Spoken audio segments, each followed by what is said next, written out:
நடனங்கள்லாம் சொல்லி தரேன். ஊசி நடனம், பாசி நடனம், காசி நடனம் தெரியுமா? ஊசி பாசி காசி.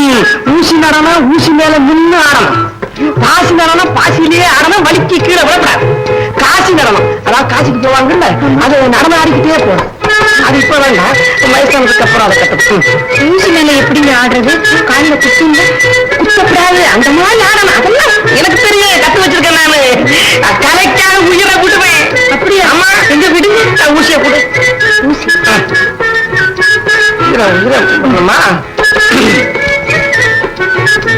நல்லா பாத்துக்க. இதுவரையில ஊசி மேல நின்று தவம் தான் பண்ணிருக்காங்க. இப்ப நான் நாட்டியம் ஆட போறேன். யாருமே செய்ய முடியாத ஒரு சாதனையை நான் செய்ய போறேன். பாரு. வேண்டாங்க, வேண்டாம். நீங்க ஆடுவீங்கன்னு எனக்கு தெரியுது. வேண்டாங்க, காலை குத்திடும். சாச்சா ஒன்னா செஞ்சு காமிச்சு. வேண்டாங்க, நான் தெரியாம சொல்லிட்டேன். வேண்டாங்க, நீ வேண்டாங்க. பாரு, என்னங்க இது? பாரு. பாரு பாரு. இதான் ஊசி நடனா? ஆமா. ஊசி மேல நிக்கிறேன்னு சொல்லிட்டு எல்லாம் மிதிக்கிறீங்க. இப்ப நிக்கிறேன்னு சரி நிறுத்துங்க. ஊசி நடனம் காட்டாச்சு, பாசி நடனத்தை காட்டுங்க. ரொம்ப கஷ்டமாச்சே, திடீர்னு பண்ண முடியாது. அது ஊசி மாதிரி தான் இருக்கும்.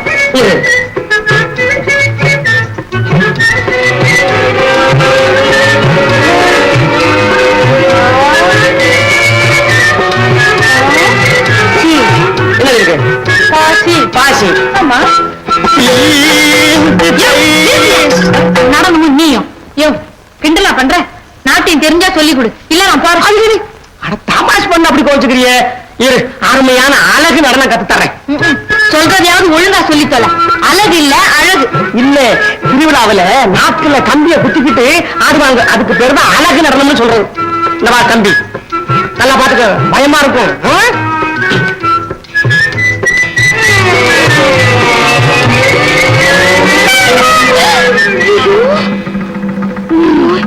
என்னையா நாக்க வலிக்கல? நாட்கள குத்தி இருந்தாலும் வலிக்கு. இது சுத்தில இருக்கு பாத்தியா? ஆமா.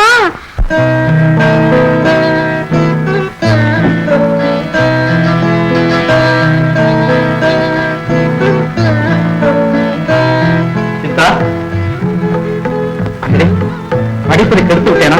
இல்லை, நினைத்தேன் வந்து படிக்கும் போது என் நினைவா? ஏற்கனவே அப்படி என்ன இருந்தது? உங்களிடம் கேட்டு தெரிந்து கொள்ள வேண்டிய சில கேள்விகள் இருந்தன. ஓஹோ, நாட்டிய கலையை பற்றியா?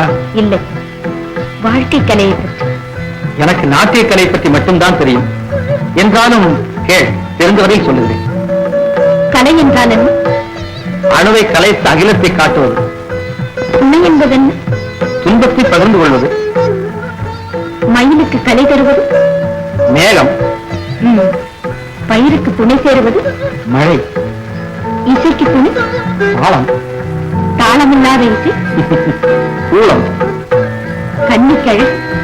நாணம். நாணம் கொண்ட பெண்ணுக்கு? மனம் குழம்பும், உடல் கொதிக்கும், வாய் குளரும், வார்த்தை தடுமாறும், பிள்ளை வேசும் மழலை போல் கன்னி மழலை கனிந்து வரும். நான்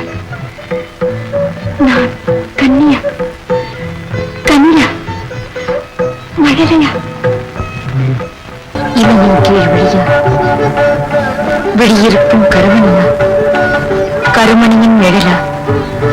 காண்கின்ற காட்சியெல்லாம் நீங்கள், நினைக்கின்ற நினைவெல்லாம் நீங்கள், பேசும் மொழியெல்லாம் உங்கள் மொழி. பித்து பிடித்து விட்டதே சித்ராவுக்கு என்கிறார்கள்.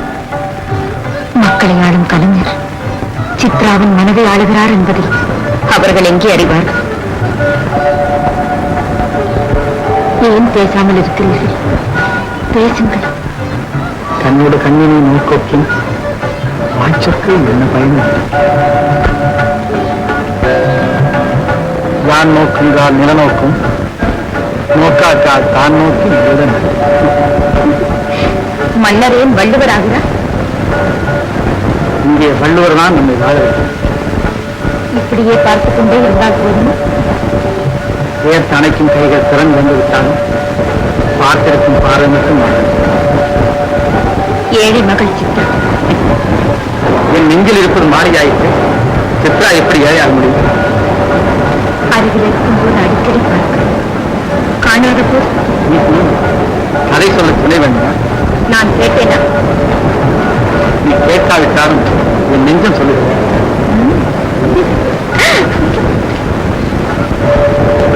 என்ன சொல்கிறது? காதல் எது? திருமணம் எப்போது? மணிவண்ணா, சித்ராவின் மனவண்ணம் அறிய மாட்டாயா? உன் கரத்தை பிடித்திருக்கும் அவள் கரத்தை உன் கடையாழி அலங்கரிக்கட்டும் என்று என் நெஞ்சம் கதைகதையாக பேசுகிறார். சித்ரா, பெருமான்,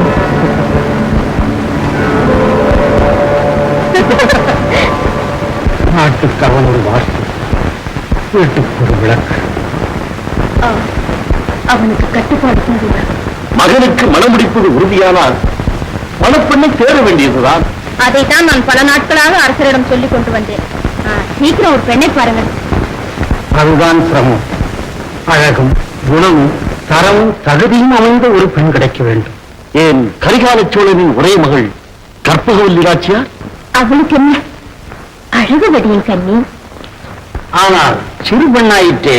10 ஆண்டுகளுக்கு முன்னால் பார்த்திருப்பீர்கள். இப்போது அவளை மணிவண்ணன் பார்த்தால் தப்பாமல் அவளையே மனமுடிக்க சொல்வார். உங்கள் உறுதி அதுவானால் தூதனுக்கு பார்ப்போம். தூது பிறர் செல்வதை விட நான் சென்றால் காரியம் தடைபடாது முடியும். என்ன நீங்களா? அமைச்சர் சென்றால்தான் அமைதியாக பேசி காரியத்தை முடிப்பார். அப்படியானால் இன்றைய புறப்பட ஏற்பாடு செய்யுங்கள். வருக புலவரே, வஞ்சியின் அமைச்சரே, வருக வருக. மன்னா, பலம் நிறைந்த உங்கள் வரவேற்புக்கு நன்றி. வந்த காரணம் அறியலாமா அமைச்சரே? வஞ்சியின் மன்னர் தன் மகனுக்கு மனமுடிக்க வரும்போது கரிகால மன்னரின் மகள் கற்பகவல்லி நாச்சியார். அமைச்சரே! என்ன மன்னவா? நீர் அமைச்சர் என்பதால் பொறுத்தே வார்த்தைகள். கரிகாலன் மகளை மனமுடிக்க காத்திருக்கும் மன்னர்கள் பலர். அவர்களின் அருகில் இருக்கக்கூட தகுதி இல்லாத வானவரம்பன் அரசவைக்கே அனுப்பியிருக்கிறான். உண்மை. அரசே, கவனித்து பேசுங்கள் மன்னவா. மிகுந்த கவனத்தோடும் நிதானத்தோடும் தான் பேசுகிறேன். நான் உண்மை மதிப்பதா சிங்களத்துக்கே ராணியாக்குகிறேன் என்று வந்தான் சிங்கப்பதுமன். வங்க மண்டலத்தையே உன் காரடியில் வைக்கிறேன் என்று வந்து வந்து கேட்கிறான் வங்கநாயக். கலிங்கத்தார் அனுப்பிய ஆட்கள் இன்னும் காத்து கிடக்கிறார்கள் விருந்தினர் விடுதி. பாண்டியன் மகன் இன்னும் மனமுடிக்காமல் இருப்பதே சோழன் மகள் கிடைக்க மாட்டாளா என்ற ஏக்கத்தால் தான். நெடுந்திரையரே, இப்படி முறையாக பிறந்த முதல்வர்களே நான் நீ என்று போட்டியிடும் பொழுது கேவலம் கலிகையின்பால் பிறந்த கலங்க மகனுக்கு மனமுடிக்க சேரன் உம்மை அனுப்பி இருக்கிறார். பேசுங்கள். வஞ்சியான் மனைவி கணிக குலத்திலே பிறந்தவராய் இருக்கலாம். வஞ்சியின் ராணியாக முறையோடு வந்தவர், நிறையோடு வாழ்ந்தவர். அவர் மகன் மணிவண்ணன் இருக்கலாம். குலம் பார்த்து பெண் கொடுப்பதிலே அதிக நம்பிக்கை உடையவன் கரிகாலன். பெண் கிடையாது, அதை பற்றி பேசவும் கூடாது. வானவரம்பனிடமே சொல்லுங்கள், மணிவண்ணன் சேர நாட்டின் மன்னனாவதை சேரத்தின் மக்களை விரும்ப மாட்டார்கள் என்று.